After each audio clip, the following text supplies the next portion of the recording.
Hello everyone, I Anupriya welcome you all on AP education. आज हम water के बारे में पढ़ेंगे जो कि साइंस ओलंपियाड क्लास 3 के अंदर एक टॉपिक है। उसके बारे में हम पढ़ेंगे। अगर आप चैनल पर नए हैं तो प्लीज़ चैनल को सब्सक्राइब करें और हर क्लास के नोटिफिकेशन के लिए बेल आइकन को प्रेस करें। Now come on the class. Water is one of the most precious resource on earth. Water जो है वो बहुत ही एक इम्पॉर्टेंट रिसोर्स है, एक प्रीशियस रिसोर्स है हमारी अर्थ के ऊपर। It is necessary for all living organisms. ये सभी ऑर्गेनिजम्स को ही चाहिए होता है। As you know that water is required for all living organisms, that is animal, plant, सबको पानी चाहिए। About 3/4 part of earth is covered with water. Earth का जो 3/4 पार्ट है वो पानी से कवर रहता है। जैसे ये हमारी अर्थ है तो इसके 4 पार्ट्स हम कर लेंगे। इसका जो 3/4 पार्ट है मीन्स ये वाला पार्ट और ये वाला पार्ट, ये 3/4 पार्ट, 3 पार्ट जो हैं 4 में से, ये वाटर से पूरा कवर है। Pure water is colourless, odourless and tasteless. Pure water जो होता है ना ही तो उसका कोई कलर होता है ना ही उसकी कोई ऑर्डर होती है, कुछ भी ऑर्डर नहीं होती, उसमें कुछ भी स्मेल नहीं होती और उसका कुछ टेस्ट भी नहीं होता। Water is use for different purpose like drinking, cooking, bathing and washing. Water जो है वो अलग अलग पर्पज़ के लिए यूज़ किया जाता है। जैसे कि पानी को हम पीते हैं, उससे खाना बनाते हैं। पानी का यूज़ नहाने के लिए किया जाता है, कपड़े बर्तन धोने के लिए किया जाता है। Only 3% of earth water is fresh water. Earth के ऊपर खाली 3% वाटर ही ऐसा है जो कि फ्रेश वाटर है। Over 68% of fresh water on earth is trapped in glaciers. 68% जो फ्रेश वाटर है ना वो किस में ट्रैप्ड है? ग्लेशियर्स के अंदर ही ट्रैप है। हमारे लिए अवेलेबल खाली 3% वाटर है, फ्रेश वाटर, जिसको कि हम यूज़ करते हैं। Sources of water. वाटर के क्या क्या सोर्स हो सकते हैं? There are 3 main sources of water. Water के 3 मेन सोर्सेज हैं। First one is ground water, second one is surface water and third one is rain water. Ground water occupies below the surface of earth where it occupies the space in the soil. Ground water जो है, जो कि अर्थ की surface के नीचे होता है, ये अर्थ की सरफेस है तो इसके नीचे जो ये वाटर है ये क्या होगा? ग्राउंड वाटर होगा। और किसके बीच में होता है ये? It occupy space between the soil. Soil होती है, उसके बीच बीच में थोड़े थोड़े स्पेस होते हैं, वहाँ पे ग्राउंड वाटर ऑक्यूपाई रहता है। It is also called subsurface water. इसको हम सब सरफेस वाटर भी बोलते हैं। An aquifer is a body of porous rock and sediment saturated with ground water. एक रॉक होती है जो कि क्या है? चट्टान है, जो कि क्या है? पोरस है, बीच में पोर्स है, उसके अंदर पानी भर जाएगा, उसको ही हम क्या बोलते हैं? एक्विफायर बोलते हैं। Ground water enter an aquifer as rain water seeps through the soil. जैसे जैसे बारिश का जो पानी है वो नीचे रिसता हुआ चला जाएगा तो ग्राउंड वाटर किसके अंदर फिल हो जाएगा? एक्विफायर्स जो होते हैं उसके अंदर ग्राउंड वाटर फिल हो जाएगा। It can move through the aquifer and resurface through the springs and wells. अब जो एक्विफायर में पानी चला गया है वो वापस से कैसे आएगा सरफेस में यूज़ करने के लिए? या तो स्प्रिंग की सहायता से आ जाएगा या फिर कुओं की सहायता से क्या करेंगे? हम उसको वापस सरफेस के ऊपर ले आएंगे। Surface water is located on the top of earth surface such as river, creeks, wetlands. Surface water किसकी फॉर्म में होता है? जो कि सबसे टॉप में होगा, सरफेस के ऊपर ही, रिवर्स में होगा, क्रीक्स में होगा या फिर वेटलैंड्स जो होते हैं वहाँ पे हमें सरफेस वाटर मिलेगा। Now next is states of water. Water के कौन कौन से स्टेट्स होते हैं? Water can occur in 3 states. Water जो है वो 3 स्टेट के अंदर पाया जाता है, that is solid, liquid, gas. Solid, liquid, gas जो है वो वाटर के 3 स्टेट्स हैं। In solid state water exist in the form of ice और स्नो। सॉलिड स्टेट के अंदर पानी जो है या तो वो क्या होगा? आइस की फॉर्म में होगा या तो स्नो की फॉर्म में होगा। मीन्स सॉलिड फॉर्म में वाटर आइस या स्नो की फॉर्म में होगा। In gaseous state water exist as water, vapour और स्टीम। लेकिन गैशियस स्टेट के अंदर क्या होता है कि वाटर एग्जिस्ट करेगा जैसे या तो वाटर वेपर की फॉर्म में या फिर स्टीम। वेपर्स जो होते हैं उसकी फॉर्म में एग्जिस्ट करेगा या तो स्टीम की फॉर्म में, स्टीम को ही हम वाटर वेपर बोलते हैं, उसकी फॉर्म में गैसियस स्टेट में वाटर एग्जिस्ट करेगा। And finally the liquid state of water is simply referred to as water. जो लिक्विड स्टेट को तो हम वाटर बोलते ही हैं, सॉलिड स्टेट को हम स्नो बोलते हैं या तो आइस बोलते हैं, और जो लिक्विड स्टेट होती है उसको हम वाटर बोलते हैं, जबकि गैसियस स्टेट ऑफ वाटर जो होती है उसको हम वेपर्स बोलते हैं। Which is the state in which it is consume by living organisms. और जो लिविंग ऑर्गेनिजम्स हैं वो वाटर की लिक्विड फॉर्म को ही कंज्यूम करते हैं। ये वाटर की 3 स्टेट्स हैं, that is solid, liquid and gas. Solid में क्या होगा, वाटर की जो पार्टिकल्स हैं वो बहुत ही पास पास में रहेंगे इस तरह से। लिक्विड में पार्टिकल थोड़े दूर चले जाएंगे वाटर के पार्टिकल्स, और गैस में तो पार्टिकल्स और भी ज़्यादा दूर रहेंगे। तो वाटर की जो 3 फॉर्म्स हैं वो पाई जाती हैं, that is solid, liquid and gas. Did you know water regulate the earth temperature? Our body temperature is also regulated by the water. Water जो है वो अर्थ का टेम्परेचर रेगुलेट करता है, और हमारा बॉडी का जो टेम्परेचर है वो भी वाटर के द्वारा ही रेगुलेट किया जाता है। Now next is uses of water. Water के क्या क्या यूजेस हैं? All living thing need water to live. सभी लिविंग थिंग्स को क्या चाहिए? वाटर चाहिए, जीने के लिए पानी चाहिए। सभी एनिमल्स को भी चाहिए, प्लांट्स को भी चाहिए, जितने भी लिविंग थिंग्स हैं सबको ही क्या चाहिए? पानी चाहिए। Human being need water for drinking, washing, cleaning, bathing and watering plants. हम ह्यूमन बींग्स को भी पानी चाहिए पीने के लिए, कपड़े धोने के लिए, बर्तन धोने के लिए, साफ़ सफाई के लिए हमें पानी चाहिए होता है, फिर नहाने के लिए हमें पानी चाहिए, और पेड़ पौधों में पानी डालने के लिए भी हमें क्या चाहिए होता है? पानी चाहिए होता है। Aquatic life need water for survival. और जो पानी में जो जीव जंतु रहते हैं तो उनका तो घर ही वो है, वो एक्वेटिक ऑर्गेनिजम्स ही होते हैं। तो एक्वेटिक लाइफ को सर्वाइव करने के लिए भी पानी की हमें ज़रूरत होती है। To generate hydroelectricity, water से इलेक्ट्रिसिटी बनाया जाता है, उसके लिए हमें वाटर रिक्वायर्ड होता है। Agriculture is the large consumer of water. ऊपर से एग्रीकल्चर, जब हम खेती करते हैं तो एक लार्ज अमाउंट में पानी चाहिए होता है उस फसल को उगाने के लिए। बड़े बड़े लार्ज स्केल्स के ऊपर फील्ड के अंदर कोई भी क्रॉप लगा दी जाती है, उसी को हम क्या बोलते हैं? एग्रीकल्चर बोलते हैं। और एग्रीकल्चर में प्लांट्स होते हैं तो उनको प्रॉपर टाइम पे पानी की ज़रूरत भी होती है। तो क्या करते हैं हम, उस पानी से उस क्रॉप की सिंचाई की जाती है, इसलिए एग्रीकल्चर के लिए अंदर भी हमें क्या चाहिए? पानी चाहिए। प्रॉपर्टीज़ ऑफ वाटर, वाटर की क्या क्या प्रॉपर्टीज़ हैं? Water has a no taste, colour and smell. Water में कोई भी टेस्ट नहीं होता, ना ही कोई उसका कलर है और ना ही कोई वाटर की स्मेल है। Water exist in 3 state, that is solid, liquid, gas. अभी हमने बात की वाटर जो है वो 3 स्टेट के अंदर एग्जिस्ट करता है, that is solid, liquid and gas. Solid के अंदर पार्टिकल्स पास पास में होते हैं, फिर लिक्विड के अंदर पार्टिकल्स थोड़े दूर होंगे, जबकि गैसेस के अंदर क्या होते हैं? पार्टिकल और ज़्यादा दूर हो जाते हैं। देखिए यहाँ पर पार्टिकल्स एकदम पास पास है आपस में, इनमें बीच में कॉम्पैक्ट हैं ये पार्टिकल्स, बहुत ही कम स्पेस है इसके बीच में। जबकि लिक्विड में पार्टिकल क्या है? थोड़े दूर हैं, पार्टिकल्स के बीच में ज़्यादा स्पेस है, जबकि गैस में तो पार्टिकल्स के बीच में बहुत ही स्पेसेस होता है। तो ये क्या है? ये सॉलिड्स हैं, सॉलिड की प्रॉपर्टी है, ये लिक्विड है, और ये गैस की प्रॉपर्टी है। गैस के अंदर पार्टिकल्स के बीच में बहुत ज़्यादा स्पेस पाया जाता है। Water does not have any shape but it take shape of container. Water का खुद का तो कोई शेप नहीं होता, लेकिन जिस भी कंटेनर के अंदर हम उसको डालेंगे वो उसी का शेप ले लेगा। अगर हमने वाटर को ग्लास के अंदर डाला तो वो ग्लास का शेप ले लेगा, अगर हमने वाटर को स्पून के अंदर डाला तो वो स्पून का शेप ले लेगा। तो वाटर जो है वो कंटेनर का ही शेप ले लेता है। Amazing facts, pipes burst in cold weather because the water in them expand by 9% when it freeze। जब पानी को हम फ्रीज कर देते हैं, वाटर को फ्रीज करेंगे तो वो 9% से एक्सपैंड हो जाता है, उसका वॉल्यूम जो है वो क्या हो जाएगा? इंक्रीज़ हो जाएगा, 9% से वो एक्सपैंड हो जाएगा। और पाइप जो होंगे वो ठंड में ब्रस्ट भी कर जाएंगे, क्योंकि उसके अंदर जो पानी पड़ा हुआ है, पानी है पाइप्स के अंदर, वो जम जाएगा और उसकी वजह से जम करके वो एक्सपैंड हो जाएगा और जो पाइप है वो ब्रेक कर जाएगा, वो ब्रस्ट कर जाएगा।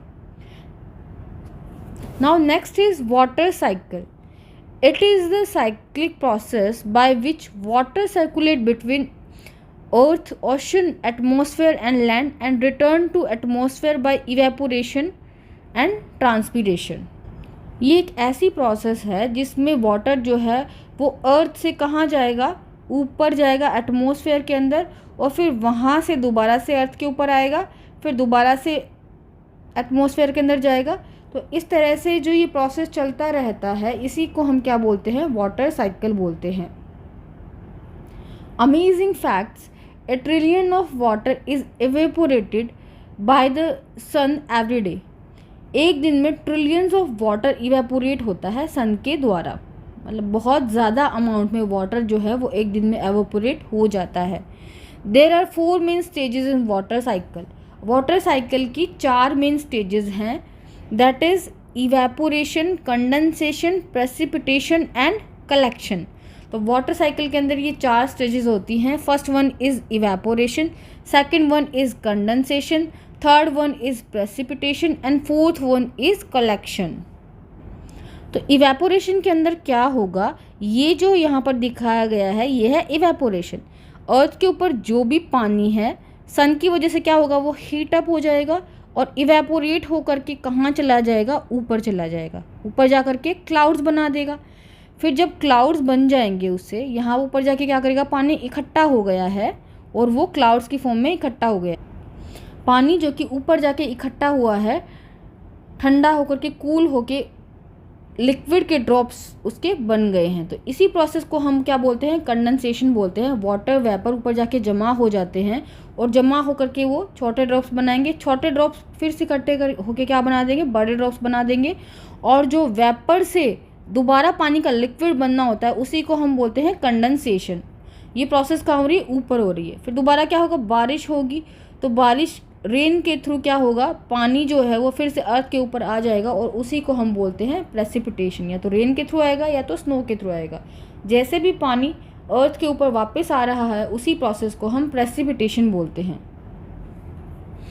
The sun's energy heat up lakes, river, water bodies, due to which temperature of water increase and water evaporates.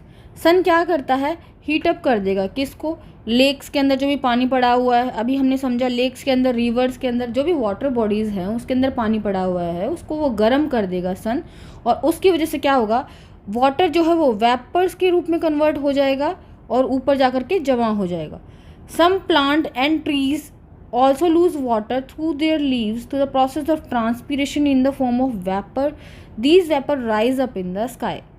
कुछ प्लांट्स क्या करते हैं, ट्रांसपीरेशन की प्रोसेस से भी पानी को लूज करते। ट्रांसपीरेशन एक ऐसी प्रोसेस है जिसमें वाटर जो है लीव्स के ऊपर स्टोमेटा पाया जाता है, तो उस स्टोमेटा के थ्रू वाटर जो है एटमॉस्फेयर के अंदर जाता रहेगा और वो इवेपोरेट होकर कहाँ जाएगा, ऊपर जाएगा और ऊपर जा कर के क्लाउड्स बनाएगा। तो ट्रांसपीरेशन के थ्रू भी बहुत सारा पानी लूज होता है और इवेपोरेशन के थ्रू भी बहुत सारा पानी लूज होता है। As the water reaches to the sky it become cooler and form clouds. जैसे ही पानी इवेपोरेशन और ट्रांसपीरेशन के बाद ऊपर पहुंच गया, ऊपर जा कर के वो ठंडा हो जाएगा और क्लाउड्स बना देगा। Condensation is the process by which water cool down to liquid. Condensation एक वही प्रोसेस है जिसके अंदर पानी जो है, पानी के वेपर्स कूल डाउन होकर के लिक्विड बना रहे हैं, उसी को हम क्या बोलते हैं, कंडेंसेशन बोलते हैं, जो कि क्या होता है, ऊपर होता है। Many small drops of water combine to form big drops. अब छोटी छोटी ड्रॉप्स जो हैं वो क्या करेंगी, मिल करके एक बिग ड्रॉप बन जाएगी। And these drops are heavy and come down as a rain, sleet, snow और हेल। और ये ड्रॉप इतनी ज़्यादा हैवी हो जाती हैं कि रेन के फॉर्म में, स्नो के फॉर्म में, हेल या स्लिट के फॉर्म में नीचे आती रहती है।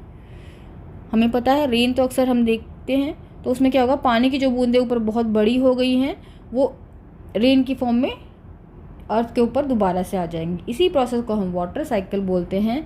This is known as precipitation. इस प्रॉपर प्रोसेस को जिसमें ऊपर से पानी नीचे आ रहा है, इसको हम बोलते हैं precipitation. This rain water through precipitation flaws of into oceans, river and ground surface. अब ये रेन वाटर कहाँ जाएगा, ओशंस के अंदर चला जाएगा, रिवर्स के अंदर चला जाएगा और ग्राउंड सरफेस के अंदर ये जा करके ग्राउंड वाटर को बढ़ा देगा। तो वाटर साइकिल क्या होता है? वाटर साइकिल एक ऐसी प्रोसेस है जिसके अंदर पानी इवेपोरेट होगा, इवेपोरेट होकर और ट्रांसपिरेशन के थ्रू क्या जाएगा, ऊपर जाएगा, ऊपर जाके पानी कंडेंस हो जाएगा, मतलब पानी जो है वो वाटर वेपर से वाटर की फॉर्म में आएगा, उसी को हम कंडेंसेशन बोलते हैं। कूल डाउन होकर के जो वेपर्स हैं वो कंडेंस हो जाएंगे और बड़ी बड़ी ड्रॉपलेट्स बन जाएंगी पानी की, फिर वो दोबारा पानी जो है वो प्रेसिपिटेशन से क्या आ जाएगा, नीचे आ जाएगा। नीचे आने की जो प्रोसेस है पानी की वापस, उसी को हम प्रेसिपिटेशन बोलते हैं। Did you no boiling point of water is 100 degree, freezing point of water is 0। 100 degree पर पानी बॉयल होना शुरू हो जाएगा, जबकि 0 डिग्री पर पानी फ्रीज हो जाएगा। How is rain form? Rain जो है वो कैसे होती है? Clouds are made up of water droplets. Cloud किसके बने हैं? वाटर ड्रॉपलेट से ही तो बने हुए हैं क्लाउड्स, अभी हमने पढ़ा। Within a cloud water drops condense onto one another causing the drops to grow. Cloud के अंदर क्या होगा, वाटर ड्रॉप्स जो होंगी वो मिल के क्या हो जाएंगी, एक बड़ी ड्रॉप बन जाएगी। When these water drops get too heavy to stay suspended in the cloud, they fall to earth as a rain। जब वो वाटर ड्रॉपलेट्स इतनी ज़्यादा बड़ी हो जाती हैं कि वो क्लाउड के अंदर सस्पेंड नहीं रह पाती, तब वो एज ए रेन अर्थ के ऊपर आ जाती हैं। Now here is one amazing fact. This is hot water can freeze faster than cold water under same conditions। गर्म पानी जो है वो ज़्यादा जल्दी फ्रीज होगा as compare to cold water, अगर कंडीशन सेम है तो। Uses of rain water. अब रेन वाटर के क्या क्या यूजेस हैं? Rain water is a high quality water. Rain water जो है वो बहुत ही एक अच्छी क्वालिटी का वाटर है and good for human use, और ह्यूमंस के लिए बहुत ही अच्छा है, हम उसको डायरेक्टली यूज़ कर सकते हैं। It is clean and pure water which does not contain any chemical. ये एक क्लीन और प्योर वाटर है जिसके अंदर किसी भी तरह का कोई केमिकल नहीं पाया जाता। This water can be use for drinking, cooking, watering plants and for agriculture. इस पानी का यूज़ कर सकते हैं पीने के लिए, खाने के लिए, पौधों में पानी डालने के लिए, और एग्रीकल्चर के लिए भी हम इस पानी का यूज़ कर सकते हैं। Water conservation. Water is essential for all living beings for their survival. Water जो है वो सभी लिविंग थिंग्स के लिए ज़रूरी है, उनके सर्वाइवल के लिए ज़रूरी है। So it is necessary to conserve water else there will be a scarcity of water for coming generation. तो पानी को बचाना बहुत ही ज़रूरी है, वरना हमारी आने वाली जनरेशन है उसके लिए पानी की कमी हो जाएगी। Water should be used by filling bucket instead of opening taps continuously. अब यहाँ पे कुछ स्टेप्स दिए गए हैं जिसके द्वारा हम पानी को बचा सकते हैं। हम क्या करेंगे, डायरेक्ट जो है टैप ओपन करके उसको यूज़ नहीं करेंगे, पहले बकेट फिल कर लेंगे, फिर बकेट से ही पानी का यूज़ करेंगे कोई भी काम करने के लिए। The leakage in pipe should be checked regularly. हम चेक करेंगे कि पाइप में कोई लीकेज तो नहीं है जहाँ से पानी जो है वो वेस्ट हो रहा हो। Rain water should be collected for house hold uses. घर के कामों के लिए रेन वाटर को इकट्ठा कर लें और उसका यूज़ कर लें। Rain water harvesting is one of the best method for conservation of water. पानी को बचाने के लिए जो रेन वाटर हार्वेस्ट किया जाता है वो सबसे एक अच्छा मेथड है। जो बारिश का पानी है उसको क्या करेंगे, उसको इकट्ठा कर लिया जाता है और उसी को हम रेन हार्वेस्टिंग बोलते हैं, रेन वाटर हार्वेस्टिंग बोलते हैं, और उस रेन वाटर को हम डिफरेंट पर्पज़ के लिए यूज़ कर लेते हैं। Proper irrigation system should be implemented by farmers for agriculture. एक एग्रीकल्चर के लिए प्रॉपर इरिगेशन सिस्टम होना चाहिए फार्मर्स के पास। ऐसे नहीं पानी को खुला छोड़ दिया और ऐसे ही वेस्ट हो रहा है। उसके लिए ड्रिप जो एक प्रणाली है उसको भी अपना सकते हैं। ड्रिप मेथड में पानी बहुत ही कम वेस्ट होता है और डायरेक्ट प्लांट्स के अंदर वो यूज़ हो जाता है, तो उस मेथड को अपना सकते हैं। और भी बहुत सारे मेथड है जिसको कि यूज़ किया जा सकता है फार्मर्स के द्वारा। A person can live about a month without food. कोई भी इंसान 1 महीने बिना फूड के रह सकता है, but only about a week without water. लेकिन पानी के बिना 1 वीक तक ही जिंदा रहेगा। If a human does not absorb enough water, dehydration is the result. अगर कोई भी ह्यूमन बीइंग इतना पानी नहीं ले रहा है जितना उसको चाहिए होता है, तो एक डिहाइड्रेशन की प्रॉब्लम है जो कि हो जाती है। तो ये थी आज की क्लास। आई होप ये टॉपिक आपको अच्छे से समझ आ गया होगा। अगर आप चैनल पर नए हैं तो please like share and subscribe this channel. Thanks for watching.